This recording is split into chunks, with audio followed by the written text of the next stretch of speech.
ठोस प्रपोजल घल्लो। ये चीज़ां उही ने जो तुसीं अगे कह चुके हो। वो कहते हैं कि प्रस्ताव केंद्र स्पष्ट नहीं है, मतलब कि केंद्र सरकार की स्पष्टता नहीं है, MSP की कोई गल ही नहीं है।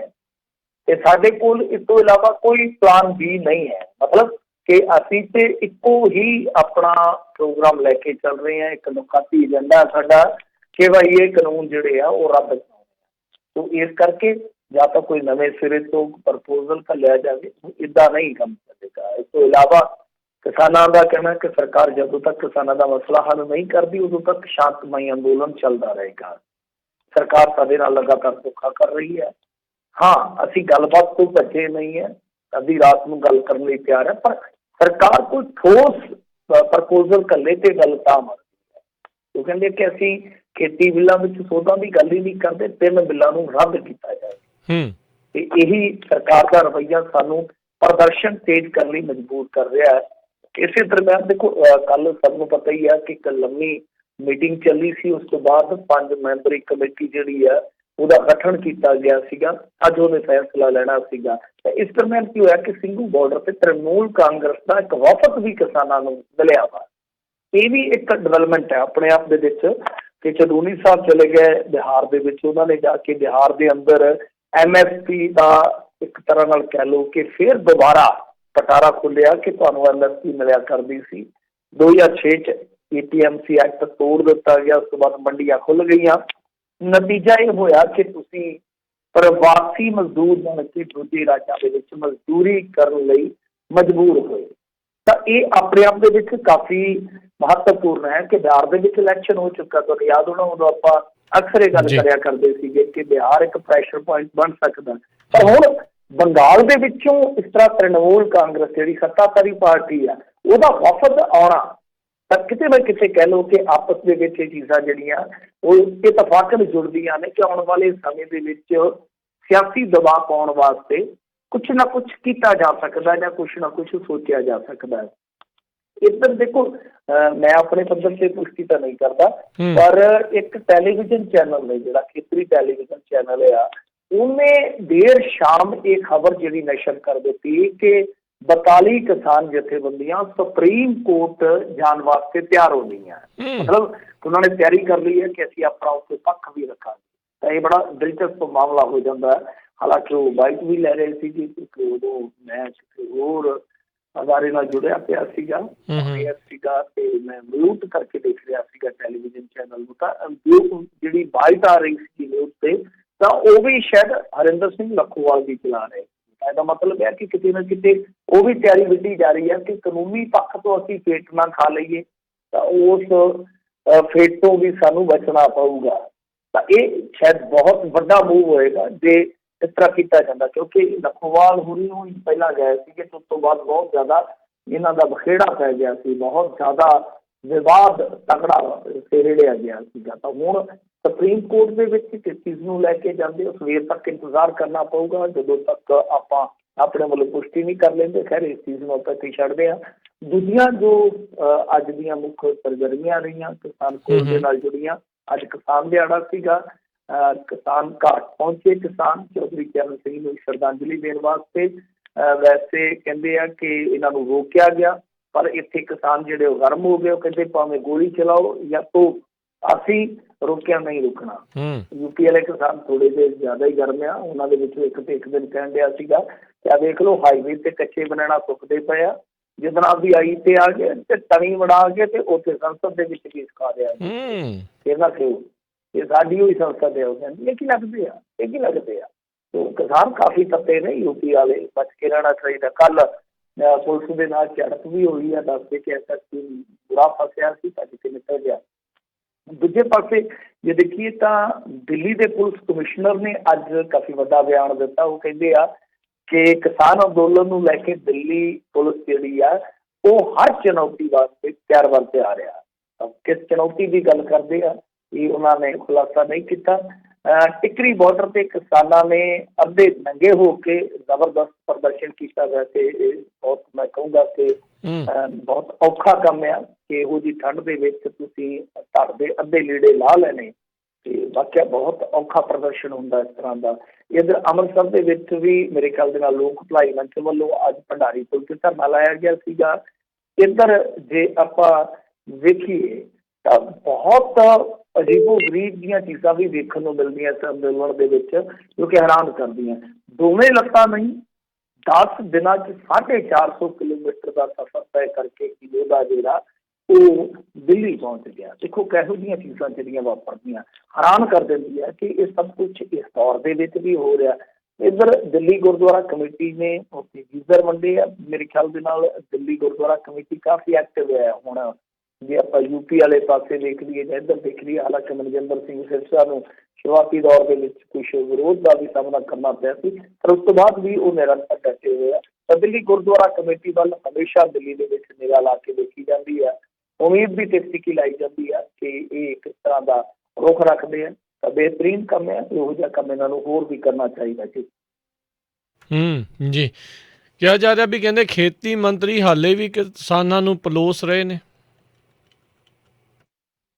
ਹਾਂਜੀ ਦੇਖੋ, ਉਹਨਾਂ ਨੇ ਵੀ ਅੱਜ ਪ੍ਰੈਸ ਕਾਨਫਰੰਸ ਕੀਤੀ ਆ। ਕੰਮ ਬਰੋਬਰ ਹੀ ਆ, ਵੰਜ ਬਰਾਬਰ ਹੀ ਕੱਢੇ ਹੋਏ ਆ। ਉਹ ਵੀ ਪ੍ਰੈਸ ਕਾਨਫਰੰਸ, ਉਹ ਵੀ ਪ੍ਰੈਸ ਕਾਨਫਰੰਸ, ਉੱਧਰੋਂ ਵੀ ਜ਼ੋਰ ਲੱਗਿਆ ਪਿਆ, ਉੱਧਰੋਂ ਵੀ ਜ਼ੋਰ ਲੱਗਿਆ ਪਿਆ। ਤਾਂ ਇਹਨਾਂ ਨੇ ਕਿਹਾ ਕਿ ਦੇਖੋ ਜੀ 25 ਦਸੰਬਰ ਨੂੰ 9 ਕਰੋੜ ਕਿਸਾਨਾਂ ਦੇ ਖਾਤਿਆਂ 'ਚ ਆਉਣਗੇ 18,000 ਕਰੋੜ ਰੁਪਏ। ਤਿਆਰ ਹੋ ਜਾਓ, ਮਤਲਬ ਕਿ ਟਕ ਟਕ ਡਿੱਗਣੇ ਆ ਪੈਸੇ। ਜਿਵੇਂ ਉਹ ਕੰਡਕਟਰ ਦੇ ਝੋਲੇ 'ਚ ਭਾਰ ਨਹੀਂ ਖੜਕਦੀ ਹੁੰਦੀ ਕਿ ਐ ਫਿਰ ਤੁਹਾਨੂੰ ਮੈਸੇਜ ਖੜਕਣੇ ਆ, ਲਓ ਭਾਈ ਤੁਹਾਡੇ ਖਾਤੇ 'ਚ 2-2 ਹਜ਼ਾਰ ਰੁਪਈਆ ਜਿਹੜਾ ਉਹ ਮਾਨਯੋਗ ਪ੍ਰਧਾਨ ਸੇਵਕ ਨਰਿੰਦਰ ਮੋਦੀ ਜੀ ਨੇ ਪਾ ਦਿੱਤਾ। 25 ਦਸੰਬਰ ਨੂੰ ਅਸਲ ਦੇ ਵਿੱਚ ਕੀ ਆ ਕਿ ਅਟਲ ਬਿਹਾਰੀ ਵਾਜਪਾਈ ਜੀ ਦਾ ਮੇਰੇ ਖਿਆਲ ਦੇ ਨਾਲ ਜਨਮ ਦਿਨ, ਤੇ 25 ਦਸੰਬਰ ਨੂੰ ਇਹ ਪ੍ਰੋਗਰਾਮ ਵੀ ਰੱਖਿਆ ਹੈ ਕਿ ਸ਼ਾਇਦ 2500 ਵਰਚੁਅਲ ਜਿੱਦਾਂ ਮੀਟਿੰਗਾਂ ਕਰਦੇ ਨੇ, ਇੱਦਾਂ ਕਿਸਾਨਾਂ ਦੇ ਨਾਲ ਨਰਿੰਦਰ ਮੋਦੀ ਜੀ ਮੀਟਿੰਗਾਂ ਵੀ ਕਰ ਸਕਦੇ ਆ। ਕਿਉਂਕਿ ਹਾਲਾਤ ਤੱਕ ਇਹਨਾਂ ਨੇ ਇਹ ਨਹੀਂ ਕਿਹਾ ਜ਼ਾਹਰਾ ਤੌਰ ਤੇ ਕਿੱਦਾਂ ਹੋਊਗਾ, ਪਰ ਅੰਦਰੋਂ ਇਹ ਖਬਰਾਂ ਨਿਕਲੀਆਂ ਸੀ 2-4 ਦਿਨ ਪਹਿਲਾਂ ਕਿ ਇਸ ਤਰ੍ਹਾਂ ਬਹੁਤ ਵੱਡੇ ਪੱਧਰ ਤੇ ਤਿਆਰੀ ਕੀਤੀ ਜਾ ਰਹੀ ਆ ਕਿ ਕਿਸਾਨਾਂ ਨੂੰ ਖੁਸ਼ ਕੀਤਾ ਜਾਵੇ। ਤੁਸੀਂ ਦੇਖੋ ਨਾ ਪੜਾਅ ਵਾਰ ਕਿੱਦਾਂ ਚੱਲ ਰਹੇ ਆ। ਪਹਿਲਾਂ ਗੁਜਰਾਤ ਦੇ ਵਿੱਚ ਗਏ ਮੋਦੀ ਜੀ, ਉੱਥੋਂ ਦੇ ਵੈਸੇ ਕਿਸਾਨ ਤੇ ਹੁਣ ਕਹੀ ਜਾਂਦੇ, ਉਹ ਤੇ ਸਾਹਮਣੇ ਵੀ ਆ ਗਏ। ਉਹ ਕਹਿੰਦੇ ਕਿ ਗੱਲ ਹੀ ਉੱਥੇ ਸਿਰਫ ਗੁਰਦੁਆਰੇ ਦੀ ਹੋਈ ਸੀਗੀ ਤੇ ਸਾਡੀ ਨਾਲ ਜੁੜਿਆ ਤਾਂ ਕੋਈ ਮਸਲਾ ਹੈ ਹੀ ਨਹੀਂ ਸੀ, ਨਾ ਵਿਚਾਰਿਆ ਗਿਆ। ਪਰ ਉਹ ਮੋਦੀ ਮੀਡੀਆ ਤੁਹਾਨੂੰ ਪਤਾ ਹੀ ਹੈ ਕਿਸ ਤਰ੍ਹਾਂ ਚੀਜ਼ਾਂ ਨੂੰ ਪ੍ਰਚਿਨਿਤ ਕਰਦਾ, ਕਿਸ ਤਰ੍ਹਾਂ ਫਿਰ ਉਹਨਾਂ ਨੂੰ ਪ੍ਰਭਾਸ਼ਿਤ ਕਰਦਾ। ਇਸ ਤੋਂ ਇਲਾਵਾ ਇਹਨਾਂ ਨੇ ਕਿਹਾ ਕਿ ਦੇਖੋ ਜਿਹੜੇ ਅੰਬਾਨੀ ਅਡਾਨੀ ਆ, ਇਹਨਾਂ ਦੇ ਖਿਲਾਫ ਬੋਲਣ ਵਾਲੇ ਸਰਕਾਰ ਨੂੰ ਪਸੰਦ ਨਹੀਂ ਕਰਦੇ। ਮਤਲਬ ਕਿ ਜਿੱਦਾਂ ਕਹਿ ਲਓ ਕਿ ਉਹ ਜਿਹੜੇ ਖਾਸ ਤੌਰ ਤੇ ਇਹਨਾਂ 2 ਘਰਾਣਿਆਂ ਦਾ ਨਾਂ ਲੈਂਦੇ ਆ, ਉਹ ਇਸ ਸਰਕਾਰ ਦੇ ਵਿਰੋਧੀ ਆ। ਜਦ ਕਿ ਜੇ ਮੰਨ ਲਓ ਕੋਈ ਇਸ ਤਰ੍ਹਾਂ ਦਾ ਕਾਰਪੋਰੇਟ ਘਰਾਣਾ ਕਿਸੇ ਖੇਤਰ ਦੇ ਵਿੱਚ ਉਤਰਦਾ ਤੇ 2 ਨੂੰ ਥੋੜ੍ਹੀ ਫਾਇਦਾ ਹੋਊਗਾ, ਦੂਜਿਆਂ ਨੂੰ ਵੀ ਫਾਇਦਾ ਹੋਊਗਾ। ਪਰ ਇਹ ਚੀਜ਼ ਜ਼ਰੂਰ ਮੰਨ ਗਏ ਇੰਡਾਇਰੈਕਟ ਵੇ ਦੇ ਨਾਲ ਕਿ ਫਾਇਦਾ ਜ਼ਰੂਰ ਹੋਊਗਾ ਕਾਰਪੋਰੇਟ ਨੂੰ। ਪਰ ਉਹ ਕਹਿੰਦੇ ਕਿ 2 ਘਰਾਂ ਨੂੰ ਕਿਉਂ ਇਹਨਾਂ ਨੂੰ ਵਾਰ-ਵਾਰ ਨਿਸ਼ਾਨਾ ਕਾਤੋਂ ਬਣਾਇਆ ਜਾਂਦਾ, ਥੋੜਾ ਮਿਰਚਾਂ ਵੀ ਲੱਗਦੀਆਂ ਨਾ ਇਸ ਬਾਬਤ। ਤਾਂ ਖੈਰ ਨਾਲ ਉਹਨਾਂ ਨੇ ਕਿਹਾ ਕਿ MSP ਨੂੰ ਪ੍ਰਭਾਸ਼ਿਤ ਕਰਨ ਦੇ ਦ੍ਰਿਸ਼ਟੀਕੋਣ ਤੋਂ ਸਾਡੇ ਸਾਰਿਆਂ ਦੇ ਮਨ ਵਿੱਚ ਬਹੁਤ ਸਾਰੀਆਂ ਚੀਜ਼ਾਂ ਚੱਲਦੀਆਂ ਪਈਆਂ।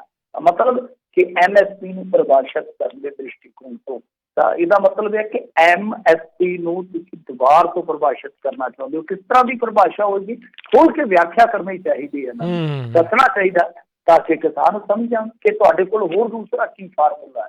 ਕਿਉਂਕਿ ਅੱਜ ਹੀ ਇਹਨਾਂ ਨੇ ਹੋਰ ਇੱਕ ਦਾਅਵਾ ਕਰ ਦਿੱਤਾ, ਕਹਿੰਦੇ ਕਿ 20 ਸਟੇਟਾਂ ਦੀਆਂ 40 ਕਿਸਾਨ ਜਥੇਬੰਦੀਆਂ ਹੋ ਰਹੀਆਂ ਤੇ ਉਹ ਤੇ ਕਹਿੰਦੀਆਂ ਕਿ ਸੌਦਾ ਵੀ ਤਾਂ ਲਾਗੂ ਕਰੋ। ਇਹ ਤਾਂ ਬਹੁਤ ਬਿਹਤਰੀਨ ਕਾਨੂੰਨ ਹੈ। ਦੇਖੋ ਕੀ ਕਰਦੇ ਪਏ ਆ, ਆਪ ਹੀ ਜਿੱਦਾਂ ਆਪੇ ਮੈਂ ਰਣਜੀਤ ਜੀ ਆਪੇ ਮੇਰੇ ਬੱਚੇ ਜੀਣ ਕਿ ਆਪ ਹੀ ਕਿਸਾਨ ਜਥੇਬੰਦੀਆਂ ਨੂੰ ਸੱਦ ਲੈਂਦੇ ਆ, ਆਪ ਹੀ ਕਹਿ ਦਿੰਦੇ ਆ ਕਿ ਕਾਨੂੰਨ ਬਹੁਤ ਵਧੀਆ। ਆਪ ਹੀ ਕਿਸਾਨਾਂ ਨੂੰ ਕਹਿ ਦਿੰਦੇ ਆ ਕਿ ਆਹ ਚੱਕੋ ਕਾਗਜ਼ਾਂ 'ਚ ਤੇ ਲਿਖ ਦਿਓ, ਸੌਦਾ ਕੀ ਕਰਨੀਆਂ ਸੀ ਪੂਰਾ ਕਰ ਦਿਆਂਗੇ। ਕਿਹੋ ਜਿਹੀਆਂ ਝਲਵਲੀਆਂ ਮਾਰਦੇ ਪਏ, ਸਮਝ ਤੋਂ ਪਰੇ ਦੀ ਗੱਲ ਆ। ਪਰ ਜਿਵੇਂ ਮੈਂ ਕਿਹਾ ਕਿ ਦੇਖੋ ਇਹ ਕੰਮ ਹੈ ਜਿਹੜਾ ਉਹ ਅੱਗੇ ਵੀ ਲਗਾਤਾਰ ਚੱਲੇਗਾ। ਕਿਸਾਨ ਜਥੇਬੰਦੀਆਂ ਆਪਣੇ ਪੱਧਰ ਤੇ ਫੈਸਲੇਬਾਜ਼ੀ ਬਦਲ ਰਹੀਆਂ ਨੇ। ਜਿੱਦਾਂ ਉਹਨਾਂ ਨੇ ਹੁਣ ਸਫਾਰਤਖਾਨਿਆਂ ਦੇ ਬਾਹਰ NRIs ਨੂੰ ਵੀ ਪ੍ਰੋਗਰਾਮ ਦੇ ਦਿੱਤਾ ਕਿ ਤੁਸੀਂ ਮੁਜ਼ਾਹਰਾ ਕਰ ਸਕਦੇ ਹੋ। ਇਸ ਤੋਂ ਇਲਾਵਾ UK ਦੇ ਪੋਲੀਟੀਸ਼ੀਅਨਸ ਦੇ ਨਾਲ ਵੀ ਉਹਨਾਂ ਦਾ ਸੰਪਰਕ ਹੋ ਰਿਹਾ ਕਿ ਤੁਸੀਂ ਆਪਣਾ ਪ੍ਰਧਾਨ ਮੰਤਰੀ ਰੋਕੋ। ਤਾਂ ਕਹਿਣ ਦਾ ਮਤਲਬ ਹੈ ਕਿ ਉੱਧਰੋਂ ਵੀ ਚੱਲ ਰਿਹਾ ਤੇ ਇੱਧਰੋਂ ਵੀ ਮੁਸਲਸਲ ਇਹ ਇੱਕ ਲਹਿਰ ਛੇੜੀ ਜਾ ਰਹੀ ਆ ਕਿ ਪੰਜਾਬ ਨੂੰ ਬਣਾ ਦਿੱਤਾ ਜਾਵੇ ਕਿ ਸਿਰਫ ਤੇ ਸਿਰਫ ਉਹੀ ਵਿਰੋਧ ਕਰ ਰਹੇ ਆ ਬਾਕੀ ਪੂਰਾ ਦੇਸ਼ ਜਿਹੜਾ ਹੈ ਉਹ ਸਾਰਾ ਨਾਲ ਹੈ ਇਹਨਾਂ ਮੁੱਦਿਆਂ ਤੇ। ਤਾਂ ਇਸੇ ਕਰਕੇ ਮੈਂ ਜਿਵੇਂ ਤੁਹਾਨੂੰ ਕਿਹਾ ਕਿ ਪੜਾਅਵਾਰ ਪ੍ਰਧਾਨ ਮੰਤਰੀ ਨਰਿੰਦਰ ਮੋਦੀ ਸੂਬਿਆਂ ਦੇ ਕਿਸਾਨਾਂ ਨੂੰ ਟਾਰਗੇਟ ਕਰ ਰਹੇ, ਜਿਵੇਂ ਮੱਧ ਪ੍ਰਦੇਸ਼ ਦੇ ਕਿਸਾਨਾਂ ਨੂੰ ਦੇ ਦਿੱਤਾ ਅਸੀਂ ਜੀ ਆਪਾਂ 16 ਲੱਖ ਕਿਸਾਨਾਂ ਨੂੰ ਦੇ ਦਿੱਤਾ ਜੀ 3600 ਕਰੋੜ ਰੁਪਈਆ। ਉਹ ਹੁਣ ਤੁਸੀਂ ਦੇਖੋ ਖਰਾਬੇ ਦਾ ਦਿੱਤਾ ਇਹਨਾਂ ਨੇ ਕਿ ਫਸਲਾਂ ਖਰਾਬ ਹੋਈਆਂ, ਤੇ ਜੇ ਉਹਨਾਂ ਨੂੰ ਤੁਸੀਂ ਡਿਵਾਈਡ ਕਰ ਲਓ ਆਪਸ ਦੇ ਵਿੱਚ, ਮੈਂ ਤੇ ਮੈਥਮੈਟਿਕਸ ਦੇ ਵਿੱਚ ਬਹੁਤ ਕਮਜ਼ੋਰ ਸਟੂਡੈਂਟ ਸੀਗਾ, ਤਾਂ ਮੇਰੇ ਖਿਆਲ ਦੇ ਨਾਲ 45-4600 ਰੁਪਈਆ ਬਣਨਾ ਵਾ ਇੱਕ ਕਿਸਾਨ ਨੂੰ, 45-4600 ਰੁਪਈਆ। ਹੁਣ 3600 ਕਰੋੜ ਕਿਉਂਗੇ ਤਾਂ ਬਹੁਤ ਵੱਡੀ ਰਕਮ ਲੱਗਦੀ ਹੈ, ਪਰ ਜਦੋਂ 16 ਲੱਖ ਨੂੰ ਉਹਦੇ ਨਾਲ ਤੁਸੀਂ ਵੰਡੋਗੇ ਤਾਂ ਫਿਰ ਉਹ ਜਿਹੜੀ ਰਕਮ ਬਹੁਤ ਛੋਟੀ ਹੋ ਜਾਂਦੀ ਹੈ। ਪਰ ਛੋਟੀ ਰਕਮ ਨੂੰ ਵੀ ਵੱਡੇ ਤਰੀਕੇ ਨਾਲ ਪ੍ਰਚਾਰਨਾ, ਇਹ ਤੇ ਮੋਦੀ ਸਾਹਿਬ ਤੋਂ ਵੱਧ ਕਲਾ ਕਿਸੇ ਨੂੰ ਆਉਂਦੀ ਨਹੀਂ। ਤਾਂ ਕਲਾਕਾਰ ਇਹ ਪੂਰੇ ਬਹੁਤ ਤਗੜੇ ਆ। ਦੇਖਦੇ ਆ ਕਿ ਇਹਨਾਂ ਦੀਆਂ ਹੁਣ ਜਿਹੜੀਆਂ ਕਲਾਕਾਰੀਆਂ ਨੇ ਉਹਨਾਂ ਨੂੰ ਕਿਸ ਤਰ੍ਹਾਂ ਦੂਜੇ ਪਾਸੇ ਕਿਸਾਨ ਜਥੇਬੰਦੀਆਂ ਜਿਹੜੀਆਂ ਉਹ ਮਾਤ ਦਿੰਦੀਆਂ। ਜੀ ਜੀ ਬਿਲਕੁਲ। ਨਵਜੋਤ ਸਿੱਧੂ ਨੂੰ ਵੀ ਮੈਨੂੰ ਲੱਗਦਾ ਟੀਕਾ ਲਵਾ ਕੇ ਉੱਠ ਪਿਆ ਆ, ਜੋਸ਼ 'ਚ ਆਇਆ ਆ, ਕਹਿੰਦੇ ਮੋਦੀ ਦੇ ਉੱਤੇ ਕੀਤਾ ਸ਼ਬਦੀ ਵਾਰ। ਹਾਂਜੀ, ਨਹੀਂ ਦੇਖੋ ਬਾਜ਼ਾਰ 'ਚ ਅੱਜ ਨਿਕਲਿਆ, ਤੇ ਵੈਸੇ ਵਾਕਿਆ ਗੱਲ ਤੁਹਾਡੀ ਸਹੀ ਹੈ, ਕਈ ਵਾਰ ਪਤਾ ਨਹੀਂ ਤੁਸੀਂ ਦਾ ਟੀਕਾ ਲੱਗ ਕੇ ਜੋਸ਼ ਆਉਂਦਾ ਤੇ ਜਾਂਦੇ ਆ ਆਪਣੇ ਹਲਕੇ ਦੇ ਵਿੱਚ ਗੱਲਾਂ ਬਾਤਾਂ ਕਰਕੇ, ਤੇ ਫਿਰ ਕੋਈ ਇੱਕ ਅੱਧਾ ਬਿਆਨ ਦੇ ਦਿੰਦੇ, ਹਾਜ਼ਰੀ ਲੱਗ ਜਾਂਦੀ ਆ। ਜਿਵੇਂ ਮੇਰੇ ਵਰਗਾ ਕੋਈ ਨਲਾਇਕ ਹੁੰਦਾ ਨਾ ਜਵਾਕ, ਤੇ ਉਹ ਅੱਗੇ ਕੀ ਹੁੰਦਾ ਸੀ ਮੇਰੇ ਖਿਆਲ ਦੇ ਨਾਲ ਹਫ਼ਤੇ ਬਾਅਦ ਨਾਂ ਕੱਟ ਦਿੰਦੇ ਹੁੰਦੇ ਸੀ, ਜਿਹੜਾ ਕੋਈ ਹਫ਼ਤੇ 'ਚ ਬਿਲਕੁਲ ਹੀ ਨਾ ਸਕੂਲ ਜਾਵੇ ਕਿ ਹਫ਼ਤੇ ਬਾਅਦ ਨਾਂ ਕੱਟ ਦਿੰਦੇ ਹੁੰਦੇ ਸੀ। ਹੁਣ ਤਾਂ ਮੈਨੂੰ ਪਤਾ ਨਹੀਂ ਨਾਂ ਕੱਟਦੇ ਕਿ ਨਹੀਂ, ਤੇ ਉਹ 5 ਦਿਨ ਉਹਨੇ ਡੰਗਰ ਚਾਰਨੇ ਤੇ 6ਵੇਂ ਦਿਨ ਮੇਰੇ ਵਰਗਾ ਜਾ ਆਉਂਦਾ ਹੁੰਦਾ ਸੀਗਾ ਵੀ ਨਾਂ ਕੱਟਣ ਤੋਂ ਬਚਿਆ ਰਿਹਾ ਕੰਮ। ਸਕੂਲ ਦੇ ਵਿੱਚ ਜਿਸ ਨਾਂ ਬੋਲਦਾ ਰਹੇ, ਤੇ ਉਹੀ ਕੰਮ ਆ ਨਵਜੋਤ ਸਿੰਘ ਸਿੱਧੂ ਦਾ ਕਿ ਨਾਂ ਬੋਲਦਾ ਰਹੇ, ਖਸਮਾਂ ਨੂੰ ਖਾਵੇ ਜੋ ਮਰਜ਼ੀ ਹੋਈ ਜਾਵੇ। ਤਾਂ ਖੈਰ ਅੱਜ ਇਹਨਾਂ ਨੇ ਜਿਹੜੀ ਗੱਲ ਕਹੀ ਆ ਉਹ ਨਰਿੰਦਰ ਮੋਦੀ ਦੇ ਉੱਤੇ ਇੱਕ ਟਿੱਪਣੀ ਹੈ, ਉਹਦੇ ਵਿੱਚ ਵੀ ਇੱਕ ਭੇਤ ਹੋ ਸਕਦਾ, ਕਿਉਂਕਿ ਜੇ ਆਪਾਂ ਦੇਖੀਏ ਤਾਂ ਲਗਾਤਾਰ ਆਪਾਂ ਜਦੋਂ ਤੋਂ ਨਵਜੋਤ ਸਿੰਘ ਸਿੱਧੂ ਕਰਤਾਰਪੁਰ ਸਾਹਿਬ ਕੋਰੀਡੋਰ ਤੋਂ ਬਾਅਦ ਫੋਲੋ ਕਰਕੇ ਦੇਖੀਏ ਤਾਂ ਬਹੁਤ ਸੌਫਟ ਕਿਤੇ ਨਾ ਕਿਤੇ ਕਹੋ ਕਿ ਇਹਨਾਂ ਦਾ ਰਿਹਾ, ਤੇ ਆਪਾਂ ਦੇਖੀਏ ਤਾਂ ਬਹੁਤ ਸੌਫਟ ਕਾਰਨਰ ਰੱਖਿਆ ਇਹਨਾਂ ਨੇ ਨਰਿੰਦਰ ਮੋਦੀ ਪ੍ਰਤੀ, ਬਹੁਤ ਹੀ ਸੌਫਟ ਇਹਨਾਂ ਦਾ ਰਿਹਾ ਰਵੱਈਆ। ਤਾਂ ਉਹ ਅੱਜ ਕੀ ਕਹਿ ਰਹੇ ਆ, ਉਹ ਕਹਿੰਦੇ ਆ ਕਿ ਦੇਖੋ ਜੀ ਜਿਹੜਾ ਰਾਜਾ ਹੈ ਨਾ ਉਹ ਇੰਨਾ ਵੀ ਫਕੀਰ ਨਹੀਂ ਹੋਣਾ ਚਾਹੀਦਾ ਕਿ ਜਣਾ ਖਣਾ ਵਪਾਰੀ ਉਹਨੂੰ ਜੇਬ 'ਚ ਪਾਈ ਕਰੇ। ਤਾਂ ਇਹ ਬਹੁਤ ਵੱਡੀ ਗੱਲ ਆ। ਵੈਸੇ ਤੇ ਇੱਕ ਪੰਕਤੀ ਹੈ, ਰਾਜਾ ਇੰਨਾ ਵੀ ਫਕੀਰ ਨਾ ਚੁਣੋ ਕਿ ਕੋਈ ਵੀ ਵਪਾਰੀ ਉਹਨੂੰ ਆਪਣੇ ਬੂਝੇ 'ਚ ਪਾ ਕੇ ਤੁਰਿਆ ਫਿਰੇ, ਪਰ ਇਹਦੇ ਮਾਇਨੇ ਬਹੁਤ ਵੱਡੇ ਨੇ। ਵੈਸੇ ਤਾਂ ਰਾਜਾ ਨਹੀਂ ਹੈ ਕੋਈ ਵੀ, ਹਾਲ ਦੀ ਘੜੀ ਤੇ ਇੰਡੀਆ ਡੈਮੋਕ੍ਰੇਸੀ ਆ, ਕੱਲ ਦਾ ਪਤਾ ਨਹੀਂ ਕੀ ਹੋਣਾ ਹੈ, ਪਰ ਇਹ ਨਹੀਂ ਹੈ ਕਿ ਕੋਈ ਰਾਜਾ, ਪਰ ਜੋੜਿਆ ਕਿੱਥੇ ਜਾ ਰਿਹਾ ਉਹ ਫਕੀਰ। ਜਿਵੇਂ ਮੈਂ ਝੋਲੇ ਵਾਲਾ ਫਕੀਰ ਹੈ ਜੀ, ਝੋਲਾ ਚੁੱਕ ਕੇ ਚਲੇ ਜਾਊਂਗਾ, ਤੇ ਹੁਣ ਝੋਲੇ 'ਚ ਛੱਡਿਆ ਕੀ ਸੂਟ, ਤੇ ਖਾਲੀ ਝੋਲਾ ਲੈ ਕੇ ਚੱਲ ਜਾਓ ਝੋਲਾ, ਤੇ ਭਾਵੇਂ ਛੱਡ ਕੇ ਚੱਲ ਜਾਓ, ਕਿਉਂਕਿ ਸ਼ਿਪਿੰਗ ਕਾਰਪੋਰੇਸ਼ਨ ਆਫ ਇੰਡੀਆ ਵੀ ਵਿਕਣ ਜਾ ਰਹੀ ਹੈ, ਜਿਹੜੀ 9 ਰਤਨਾਂ 'ਚ ਇੱਕ ਸੀਗੀ, ਜਿਹੜੀ 82 ਕਰੋੜ ਤੋਂ ਸ਼ੁਰੂ ਹੋਈ ਸੀ ਕੰਪਨੀ, ਤੇ ਅੱਜ 32,000 ਕਰੋੜ ਰੁਪਏ ਦੇ ਉਹਦਾ ਜੇ ਤੁਸੀਂ ਦੇਖੋਗੇ ਤੇ ਪੂਰਾ ਹੁਣ ਤੱਕ ਦਾ ਦਾਇਰਾ ਵਾ ਬਾਜ਼ਾਰ ਹੈ ਉਹਦੇ ਕੋਲ। ਤੇ ਦੇਖੋ ਐਡਾ ਤਗੜਾ ਬਾਜ਼ਾਰ ਜਿਹੜਾ ਖੋਇਆ ਜਾ ਰਿਹਾ। ਖੈਰ ਚਲੋ ਉਹ ਬਾਅਦ ਦੀਆਂ ਗੱਲਾਂ ਨੇ, ਰੋਣੇ ਪਿੱਟਣੇ ਆ ਕਿ ਕਿੰਨੀਆਂ PSU ਯੂਨਿਟ ਜੋ ਹੈ ਉਹ ਵਿਕੀਆਂ ਨੇ ਇਸ ਰਾਜ ਦੇ ਵਿੱਚ, ਲੰਮਾ ਚੌੜਾ ਡਿਬੇਟ ਆ। ਪਰ ਜਿਹੜੀ ਗੱਲ ਇਹ ਕਹਿ ਰਹੇ ਆ ਉਹਦੇ ਵਿੱਚ ਦੇਖੋ ਕੁਛ ਹੱਦ ਤੱਕ ਆਪਾਂ ਕਹਿ ਸਕਦੇ ਹਾਂ ਕਿ ਨਰਿੰਦਰ ਮੋਦੀ ਆਪਣੇ ਆਪ ਨੂੰ ਫਕੀਰ ਕਹਿੰਦੇ ਆ, ਤੇ ਇਹ ਵਪਾਰੀ ਕਿਹਨਾਂ ਨੂੰ ਕਹਿ ਰਹੇ ਹੋ ਸਾਫ਼ ਤੌਰ ਤੇ ਨਜ਼ਰ ਆਉਂਦਾ। ਪਰ ਭੇਤ ਹੈ ਜਿਹੜਾ ਇਹਦੇ ਵਿਚਲਾ, ਮੈਂ ਉਹੀ ਕਹਿ ਰਿਹਾ ਕਿ ਨਰਿੰਦਰ ਮੋਦੀ ਪ੍ਰਤੀ ਇਹ ਕਾਫੀ ਜ਼ਿਆਦਾ ਜਿੱਦਾਂ ਕਹਿ ਲਓ ਕਿ ਧਾਰ ਜਿਹੜੀ ਹੈ ਨਾ ਆਪਣੀ ਪਤਲੀ ਰੱਖਦੇ ਆ। ਤਾਂ ਹੁਣ ਜੇ ਇਹ ਧਾਰ ਤਿੱਖੀ ਹੋਈ ਆ, ਪਤਲੀ ਤੋਂ ਤਿੱਖੀ ਹੋ ਗਈ ਆ, ਤਾਂ ਇਹਦੇ ਵਿੱਚ ਕਿਤੇ ਨਾ ਕਿਤੇ ਆ ਪਿਛਲੇ ਦਿਨ ਜਿਹੜੀ ਖਬਰ ਆਈ ਆ ਉਹ ਜੋਸ਼ ਭਰਦੀ ਆ ਨਵਜੋਤ ਸਿੰਘ ਸਿੱਧੂ ਨੂੰ। ਜਿਵੇਂ ਤੁਸੀਂ ਕਿਹਾ ਕਿ ਕੋਈ ਟੀਕਾ ਟੂਕਾ ਲੱਗ ਗਿਆ, ਟੀਕਾ ਟੱਪਲਾ ਮੈਨੂੰ ਨਹੀਂ ਲੱਗਦਾ ਕੋਈ ਲੱਗਾ। ਅਸਲ ਦੇ ਵਿੱਚ ਇਹਨੂੰ ਜੋਸ਼ ਇਸ ਗੱਲੋਂ ਚੜਿਆ ਕਿਉਂਕਿ ਕਾਂਗਰਸ ਨੇ ਪਿੱਛੇ ਜੇ ਸੰਕੇਤ ਦਿੱਤੇ ਆ ਕਿ ਆਉਣ ਵਾਲੇ ਦਿਨਾਂ ਦੇ ਅੰਦਰ 4-5 ਸੂਬਿਆਂ 'ਚ ਨਵੇਂ ਪ੍ਰਧਾਨ ਲਾਏ ਜਾਣੇ ਆ, ਮਤਲਬ ਕਿ ਅਦਲਾ ਬਦਲੀਆਂ ਹੋਣੀਆਂ। ਜਿੱਦਾਂ ਪੰਜਾਬ ਦੇ ਵਿੱਚ ਇਹਨਾਂ ਦੀਆਂ ਕਮੇਟੀਆਂ ਵਗੈਰਾ ਜਿਹੜੀਆਂ ਭੰਗ ਕੀਤੀਆਂ ਹੋਈਆਂ ਨੇ, ਤਾਂ ਉਹਨਾਂ ਦਾ ਵੀ ਦੁਬਾਰਾ ਪੁਨਰਗਠਨ ਹੋਣਾ। ਸੋ ਉਹ ਲੱਗਦਾ ਇਹੋ ਆ ਕਿ ਨਵਜੋਤ ਸਿੰਘ ਸਿੱਧੂ, ਜਿਵੇਂ ਤੁਹਾਨੂੰ ਪਤਾ ਹੀ ਹੈ ਕਿ ਕੈਪਟਨ ਅਮਰਿੰਦਰ ਸਿੰਘ ਨਾਲ ਸ਼ੇਅਰ ਕੀਤਾ ਸੀ ਇਹਨਾਂ ਨੇ, ਦੋਵਾਂ ਨੇ ਕਾਫੀ ਇੱਕ ਦੂਜੇ ਪ੍ਰਤੀ ਨਰਮ ਗੋਸ਼ਾ ਵਿਖਾਇਆ, ਮੱਖਣ ਲਾਇਆ ਸੀਗਾ ਨਵਜੋਤ ਸਿੰਘ ਸਿੱਧੂ ਨੇ।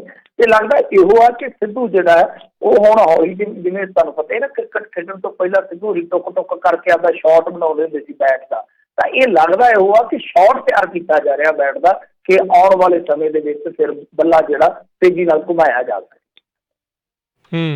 ਜੀ ਜੀ ਜੀ।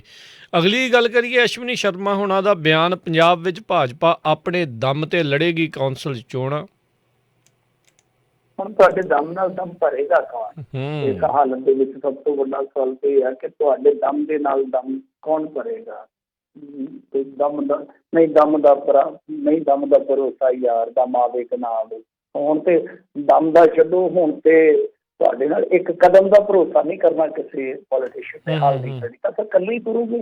ਤੁਰਨਾ ਤਾਂ ਹੈ, ਡੈਮੋਕ੍ਰੇਸੀ 'ਚ ਸਭ ਨੂੰ ਅਧਿਕਾਰ ਆ, ਲੋਕਤੰਤਰ ਦੇ ਵਿੱਚ ਤੁਸੀਂ ਇਲੈਕਸ਼ਨ ਲੜ ਸਕਦੇ ਹੋ, ਪਰ ਤੁਰਨਾ ਤੁਹਾਨੂੰ ਇਕੱਲਿਆਂ ਨੂੰ ਪੈਣਾ। ਉਹ ਤੁਸੀਂ ਇਹਨੂੰ ਆਪਣੀ ਬੀਬਾ ਦਲੇਰੀ ਕਹਿ ਲਓ, ਆਪਣਾ ਓਵਰ ਕੌਨਫੀਡੈਂਸ ਕਹਿ ਲਓ, ਜਾਂ ਮਜਬੂਰੀ ਕਹਿ ਲਓ ਕਿ ਜੇ ਤੁਹਾਡੇ ਇਸ ਤਰ੍ਹਾਂ ਦੀ ਹਾਲਤ ਰਹਿੰਦੇ ਆ। ਜੇ ਆਪਾਂ ਦੇਖੀਏ ਤਾਂ ਪੰਜਾਬ ਦੀ ਇਕਾਈ ਤਾਂ ਬਹੁਤ ਕਸੂਤੀ ਫਸੀ ਹੋਈ ਹੈ ਭਾਜਪਾ ਦੀ, ਤਾਂ ਇਹਨਾਂ ਨੂੰ ਕੋਈ ਅਲਾਇੰਸ ਪਾਰਟਨਰ ਮਿਲਣਾ ਵੀ ਨਹੀਂ। ਹਾਲਾਂਕਿ ਜੇ ਮੰਨ ਲਓ ਇਹ ਨਾ ਹੁੰਦਾ ਮੁੱਦਾ, ਫਰਜ਼ ਕਰੋ ਜੇ ਕਿਸਾਨ ਜਥੇਬੰਦੀਆਂ ਨਾ ਸੰਘਰਸ਼ੀਲ ਹੁੰਦੀਆਂ, ਪੰਜਾਬ ਦਾ ਕਿਸਾਨ ਇਹਨਾਂ ਦੇ ਨਾਲ ਖਪਾ ਨਾ ਹੁੰਦਾ, ਫਿਰ ਤੇ ਕੁਛ ਨਾ ਕੁਛ ਮਾਜਰਾ ਜਿਹੜਾ ਉਹ ਬਦਲ ਸਕਦਾ ਸੀਗਾ। ਸਮੀਕਰਨ ਬਦਲ ਸਕਦੇ ਸੀਗੇ, ਦਲਿਤਾਂ ਦੀ ਪਾਰਟੀ ਕੋਈ ਉਹਦੇ ਨਾਲ ਅਲਾਇੰਸ ਕੀਤਾ ਜਾ ਸਕਦਾ ਸੀਗਾ, ਜਾਂ ਖੱਬਿਆਂ ਨਾਲ ਤਾਂ ਨਹੀਂ ਇਹ ਕਰਦੇ, ਚਲੋ ਕੋਈ ਹੋਰ ਰਾਈਟ ਵਿੰਗ ਵਾਲੇ ਜਿਹੜੇ ਨਾਲ ਜੋੜੇ ਜਾ ਸਕਦੇ ਸੀਗੇ। ਪਰੰਤੂ ਹੋਰ ਤੇ ਉਮੀਦ ਬੜੀ ਘੱਟ ਆ। ਪਰ ਫਿਰ ਵੀ ਨਿਗਮ ਦੀਆਂ ਚੋਣਾਂ 'ਚ ਇਹਨਾਂ ਨੇ ਕਿਹਾ ਕਿ ਅਸੀਂ ਜਾਵਾਂਗੇ ਤੇ ਆਪਣੇ ਬਲਬੂਤੇ 'ਤੇ ਜਾਵਾਂਗੇ। ਉਹ ਚਲੇ ਜ਼ਰੂਰ ਜਾਣ, ਪਰ ਜਿਹੜੀ ਇਹ ਝਾਕ ਰੱਖ ਕੇ ਚੱਲਦੇ ਆ, ਜਾਂ ਜੇ ਤੁਸੀਂ ਦੇਖੋਗੇ ਜਿਸ ਤਰ੍ਹਾਂ ਇਹਨਾਂ ਦੀ ਆਈਡੀਓਲੋਜੀ ਆ ਭਾਜਪਾ ਵਾਲਿਆਂ ਦੀ, ਕਿ ਉਹ ਜ਼ਿਆਦਾਤਰ ਸਟਰੈਂਥ ਜਿਹੜੀ ਫੜਦੇ ਆ, ਤਾਕਤ ਜਿਹੜੀ ਫੜਦੇ ਆ, ਉਹ ਫੜਦੇ ਸ਼ਹਿਰੀ ਇਲਾਕਿਆਂ ਦੇ ਵਿੱਚੋਂ। ਪਰ ਸ਼ਹਿਰੀ ਵੋਟਰ ਤੇ ਆਪ ਜੁੱਤੀ ਹੱਥ 'ਚ ਲਈ ਫਿਰਦਾ, ਮਤਲਬ ਕਿ ਉਹ ਨਹੀਂ ਹੈ ਕਿ ਭੱਜਣ ਨੂੰ ਫਿਰਦਾ, ਜੁੱਤੀ ਹੱਥ 'ਚ ਲੈ ਕੇ, ਮਤਲਬ ਕਿ ਗੱਲ ਕਰਨ ਦਾ ਜਿਹੜਾ ਉਹਦਾ ਕਹਿ ਲਓ ਕਿ ਇਸ ਵੇਲੇ ਲਹਿਜਾ ਭਰਿਆ ਪੀਤਾ, ਤਾਂ ਉਹ ਆਪ ਦੁਖੀ ਹੈ। ਸ਼ਹਿਰੀ ਵਰਗ ਤੇ ਸਭ ਤੋਂ ਜ਼ਿਆਦਾ ਦੁਖੀ ਹੈ ਇਸ ਟਾਈਮ, ਕਿਉਂਕਿ ਪੰਜਾਬ ਦਾ ਕਿਸਾਨ ਜਿਹੜਾ ਉਹਦਾ ਗਾਹਕ ਆ, ਉਹ ਆਪਣੇ ਵਕਤ ਨੂੰ ਫੜਿਆ। ਖੁਦ ਆੜਤੀਆ, ਸ਼ੈਲਰ ਮਾਲਕ, ਪੈਸਟੀਸਾਈਡ ਵਾਲੇ, ਸਾਰਾ ਜਿਹੜਾ ਬਾਜ਼ਾਰ ਕਿਸਾਨੀ 'ਤੇ ਨਿਰਭਰ ਆ, ਉਹ ਅੱਡ ਵਕਤ ਨੂੰ ਫੜਿਆ ਗਿਆ। ਤਾਂ ਹੁਣ ਇਹ ਆਪਣੇ ਆਪ ਦੇ ਵਿੱਚ ਬਹੁਤ ਵੱਡਾ, ਜਿੱਦਾਂ ਕਹਿ ਲਓ ਕਿ ਇਹਨਾਂ ਵਾਸਤੇ ਨੁਕਸਾਨ ਆ। ਪੰਜਾਬ ਦਾ ਜਿਹੜਾ ਇਹ ਅਰਥ ਢਾਂਚਾ ਆ, ਜਿਹੜੀ ਇਕੋਨਮੀ ਆ ਪੰਜਾਬ ਦੀ, ਬਾਜ਼ਾਰ ਆ ਜਿਹੜਾ, ਉਹਦੇ ਵਿੱਚ ਸ਼ਹਿਰੀ ਬੰਦਾ ਜਿਹੜਾ ਬਹੁਤ ਹੱਦ ਤੱਕ ਕਹਿ ਲਓ ਕਿ ਨਿਰਭਰ ਕਰਦਾ ਹੈ, ਜਿਸ ਬਾਜ਼ਾਰ ਨੂੰ ਇੱਕ ਤਰ੍ਹਾਂ ਨਾਲ ਇਸ ਵੇਲੇ ਕਹੀਏ ਤਾਂ ਖਤਰਾ ਪੈਦਾ ਹੋ ਗਿਆ।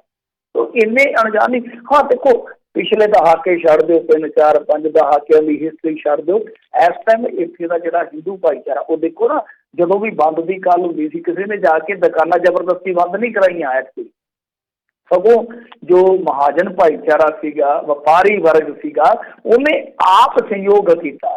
ਤਾਂ ਇਹ ਸੰਕੇਤ ਦੇਖੋ ਠੀਕ ਨਹੀਂ ਹੈ ਭਾਜਪਾ ਵਾਸਤੇ। ਹਾਲਾਂਕਿ ਬਹੁਤ ਕਾਹਲੀ ਆ, ਆਪਾਂ ਜੇ ਹੁਣ ਕਹੀਏ ਕੋਈ ਦਾ ਵੀ ਖੇਡਿਆ ਜਾ ਸਕਦਾ, ਕੱਲ੍ਹ ਨੂੰ ਕਿਸਾਨਾਂ ਨੂੰ ਖੁਸ਼ ਵੀ ਕੀਤਾ ਜਾ ਸਕਦਾ, ਮਤਲਬ ਕਿ ਜੋ ਕਿਆਪਾ ਲਾ ਰਹੇ ਆ ਉਸ ਕਿਆਪੇ ਤੋਂ ਵੱਧ ਦੇ ਕੇ ਕਿਸਾਨਾਂ ਨੂੰ ਖੁਸ਼ ਕਰਨ ਦਾ ਵੀ ਯਤਨ ਕੀਤਾ ਜਾ ਸਕਦਾ।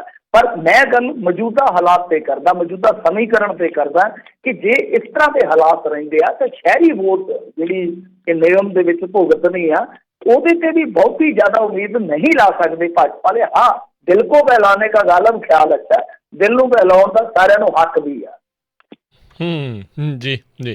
ਅਗਲੀ ਗੱਲ ਕਰ ਲਈਏ, ਕਹਿੰਦੇ ਕਿਸਾਨੀ ਸੰਘਰਸ਼ ਦੀ ਹਮਾਇਤ ਦੇ ਵਿੱਚ ਅਕਾਲੀ ਦਲ ਵੱਲੋਂ ਅੱਜ ਭੁੱਖ ਹੜਤਾਲ ਦਾ ਐਲਾਨ।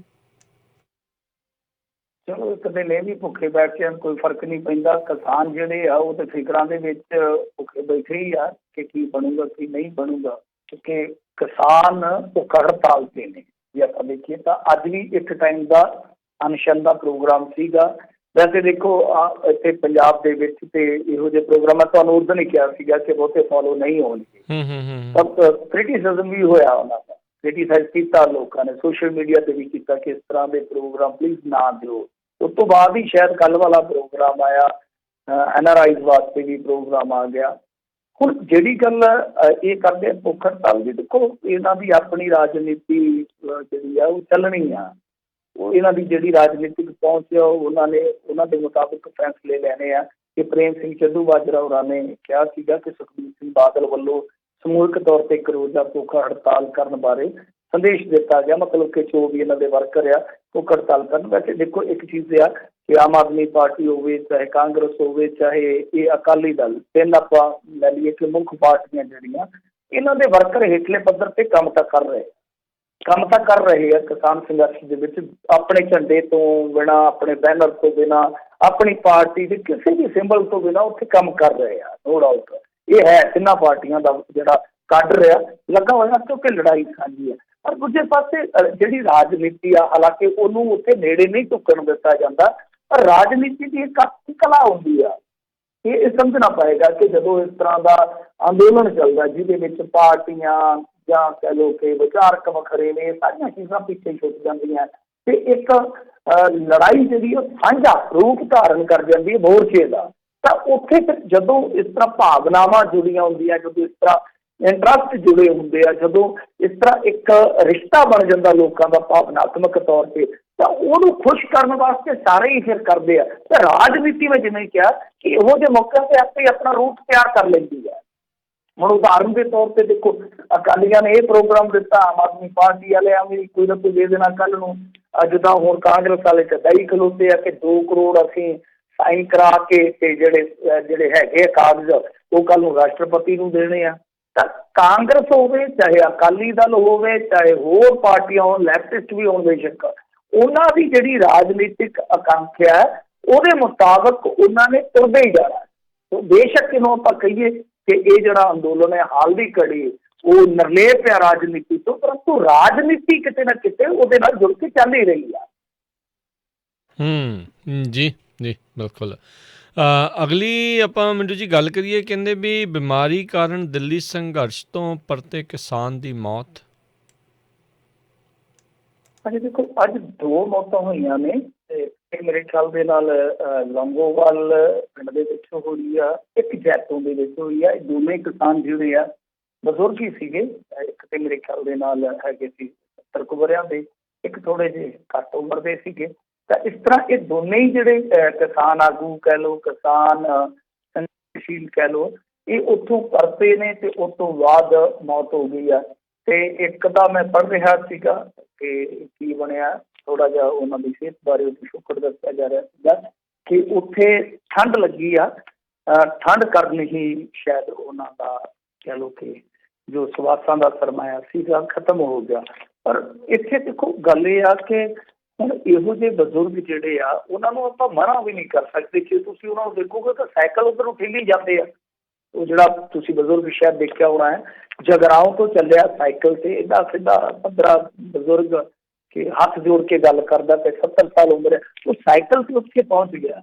ਤੇ ਬਜ਼ੁਰਗ ਨਹੀਂ ਰਹਿੰਦੇ। ਜੇ ਆਪਾਂ ਕਹੀਏ ਹੁਣ ਕਿਸਾਨ ਜਥੇਬੰਦੀਆਂ ਨੂੰ ਕਹੀਏ ਕਿ ਦੇਖੋ ਜੀ ਅਪੀਲ ਆ ਕਰੋ, ਤੁਸੀਂ ਇਹਨਾਂ ਨੂੰ ਆਖੋ ਕਿ ਘਰ ਨੂੰ ਚਲੇ ਜਾਣ ਪਲੀਜ਼, ਜਿਵੇਂ ਸਰਕਾਰ ਨੇ ਵੀ ਆਖਿਆ ਸੀਗਾ ਕਿ ਬੱਚੇ ਤੇ ਬਜ਼ੁਰਗ ਘਰ ਨੂੰ ਕਰ ਦਿਓ, ਇਹ ਨਹੀਂ ਮੰਨਦੇ। ਕਹਿੰਦੇ ਕਿ ਸਾਡੇ ਜਿਹੜੇ ਆਉਣ ਵਾਲੇ ਪੁੱਤ ਪੋਤਰੇ ਹੋਣਗੇ ਉਹ ਸਾਨੂੰ ਕੀ ਕਹਿਣਗੇ, ਸਾਡੇ ਵਾਸਤੇ ਲੜਾਈ ਜਿਹੜੀ ਆ ਲੜਨੀ ਬਹੁਤ ਜ਼ਰੂਰੀ ਆ, ਅਸੀਂ ਸਗੋਂ ਅੱਗੇ ਲੜਾਂਗੇ। ਉਹ ਬਜ਼ੁਰਗ ਤੇ ਕਹੀ ਜਾਂਦੇ ਆ ਕਿ ਜੇ ਸਰਕਾਰ ਕੱਲ੍ਹ ਨੂੰ ਮਾਰੂਗੀ ਤੇ ਅਸੀਂ ਪਹਿਲਾਂ ਮਰਾਂਗੇ, ਸਾਡੇ ਬੱਚੇ ਬਾਅਦ 'ਚ।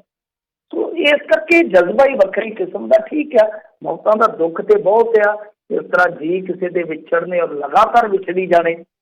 ਵੈਸੇ ਹੁਣ ਜੇ ਦੇਖੀਏ ਪੰਜਾਬ ਹਰਿਆਣਾ ਹੀ ਇੱਕ ਫੈਮਿਲੀ ਬਣ ਗਿਆ, ਉਹਦੇ ਵਿੱਚ ਇਸ ਤਰ੍ਹਾਂ ਜੀ ਜਿਹੜੇ ਤੁਰੇ ਜਾਂਦੇ ਆ, ਉਹ ਇੱਕ ਤਰ੍ਹਾਂ ਨਾਲ ਕਹਿ ਲਓ ਕਿ ਹਿਰਦੇ ਨੂੰ ਬਲੂੰਦਰ ਨਾਲ ਸਮਾਚਾਰ ਤਾਂ ਹੁੰਦਾ। ਪਰ ਇੱਥੇ ਇਹ ਆ ਕਿ ਅੱਜ ਦੀ ਘੜੀ ਤੁਸੀਂ ਦੇਖੋ ਕਿ ਇੰਨੀ ਵੱਡੀ ਲੜਾਈ ਬਣ ਗਈ ਆ ਕਿ ਇਹੋ ਜਿਹੀਆਂ ਮੌਤਾਂ ਜਿਹੜੀਆਂ ਨੇ ਉਹ ਕਿਸੇ ਵੀ ਪ੍ਰਕਾਰ ਹੌਸਲੇ ਤੇ ਅਸਰ ਨਹੀਂ ਪਾ ਰਹੀਆਂ। ਜਦੋਂ ਇਹ ਇਸ ਲੈਵਲ ਤੇ ਪਹੁੰਚ ਜਾਂਦੀ ਆ ਕਿ ਉੱਥੇ ਮੌਤਾਂ ਨਹੀਂ ਗਿਣੀਆਂ ਜਾ ਰਹੀਆਂ, ਉੱਥੇ ਲਾਸ਼ਾਂ ਨਹੀਂ ਗਿਣੀਆਂ ਜਾ ਰਹੀਆਂ, ਸਿਰਫ ਤੇ ਸਿਰਫ ਆਪਣਾ ਲੜਾਈ ਦਾ ਪੱਧਰ ਵੇਖਿਆ ਜਾ ਰਿਹਾ ਕਿ ਸਾਡੀ ਲੜਾਈ ਕਿਸ ਪੀਕ ਤੇ ਪਹੁੰਚੀ ਆ, ਤਾਂ ਫਿਰ ਉੱਥੇ ਤੁਸੀਂ ਸਮਝ ਸਕਦੇ ਹੋ ਕਿ ਕਿੰਨਾ ਜ਼ੋਰ ਲੱਗਾ ਪਿਆ। ਪਰ ਬਹੁਤ ਇਸ ਤਰ੍ਹਾਂ ਦੀਆਂ ਖਬਰਾਂ ਜਿਹੜੀਆਂ ਨੇ ਉਹ ਭਾਵੁਕ ਕਰ ਦਿੰਦੀਆਂ ਨੇ। ਕੱਲ ਵੀ ਇੱਕ ਮੁੰਡਾ ਜਿਹੜਾ ਉਹ ਪਰਤਿਆ ਸੀਗਾ, ਮੇਰੇ ਖਿਆਲ ਦੇ ਨਾਲ ਪੰਜਾਬ ਪਹੁੰਚ ਗਿਆ, ਭਵਾਨੀਗੜ੍ਹ ਦੇ ਲਾਗੇ ਅਵਾਰਾ ਪਸ਼ੂ ਦੇ ਨਾਲ ਕੋਈ ਟੱਕਰ ਹੋ ਗਈ ਵਹੀਕਲ ਦੀ, ਤਾਂ ਉਹਦੀ ਵੀ ਜਾਨ ਚਲੇ ਗਈ ਹੈ। ਸੋ ਇਸ ਤਰ੍ਹਾਂ ਜਿਹੜੇ ਕਿਸਾਨ ਉੱਥੋਂ ਪਰਤ ਰਹੇ ਆ ਕੋਈ ਬਿਮਾਰੀ ਦੇ ਨਾਲ ਜਾਂ ਕੋਈ ਇਸ ਤਰ੍ਹਾਂ ਐਕਸੀਡੈਂਟ ਦੇ ਵਿੱਚ ਉਹ ਮਰ ਰਿਹਾ, ਬਹੁਤ ਗੰਭੀਰ ਕਰ ਦਿੰਦੀਆਂ ਨੇ ਖਬਰਾਂ, ਬਹੁਤ ਜ਼ਿਆਦਾ ਸੀਰੀਅਸ ਕਰ ਦਿੰਦੀਆਂ ਨੇ ਖਬਰਾਂ। ਪਰ ਇੱਕ ਚੀਜ਼ ਹੋਰ ਵੀ ਹੋਣੀ ਚਾਹੀਦੀ ਮੇਰੇ ਖਿਆਲ ਦੇ ਨਾਲ ਕਿ ਜਿਹੜੀਆਂ ਇਸ ਤਰ੍ਹਾਂ ਮੌਤਾਂ ਹੁੰਦੀਆਂ ਉਹ ਮੇਰੇ ਖਿਆਲ ਦੇ ਨਾਲ ਸੋਚਣਾ ਚਾਹੀਦਾ। ਇਹਦੇ ਬਾਰੇ ਤੁਹਾਨੂੰ ਮੇਰੇ ਖਿਆਲ ਦੇ ਨਾਲ ਠੀਕ ਲੱਗੇਗਾ ਸੋਚਣਾ ਵੀ ਕਿ ਇਹ ਪੋਸਟਮਾਰਟਮ ਜ਼ਰੂਰ ਹੋਣਾ ਚਾਹੀਦਾ, ਲਾਸ਼ਾਂ ਦਾ ਪੋਸਟਮਾਰਟਮ ਜ਼ਰੂਰ ਹੋਣਾ ਚਾਹੀਦਾ। ਇੱਕ ਤੇ ਹੈ ਕਿ ਕੱਲ ਨੂੰ ਸਰਕਾਰ ਕੋਈ ਸਕੀਮ ਲੈ ਆਉਂਦੀ ਆ ਇਹਨਾਂ ਵਾਸਤੇ, ਕੋਈ ਮੰਨ ਲਓ ਕੰਪਨਸੇਟ ਕਰਨ ਵਾਸਤੇ, ਤਾਂ ਉਹਦੇ ਵਿੱਚ ਵੀ ਪੋਸਟਮਾਰਟਮ ਬਹੁਤ ਜ਼ਰੂਰੀ ਹੋ ਗਿਆ। ਜਿਵੇਂ ਤੁਹਾਨੂੰ ਪਤਾ ਹੀ ਹੈ ਨਾ ਕਿ ਖੁਦਕੁਸ਼ੀ ਵਾਲੇ ਮਾਮਲੇ 'ਚ ਇਹਨਾਂ ਨੇ ਪੋਸਟਮਾਰਟਮ ਦੀ ਰਿਪੋਰਟ ਲਾਜ਼ਮੀ ਕਰ ਦਿੱਤੀ ਸੀਗੀ। ਤਾਂ ਇੱਕ ਤੇ ਉਸ ਪੱਖ ਤੋਂ, ਦੂਸਰਾ ਹੈ ਕਿ ਘੱਟੋ ਘੱਟ ਪੁਸ਼ਟੀ ਹੋ ਸਕੇ ਕਿ ਮੌਤ ਦਾ ਕਾਰਨ ਕੀ ਰਿਹਾ ਹੈ। ਜੀ ਜੀ।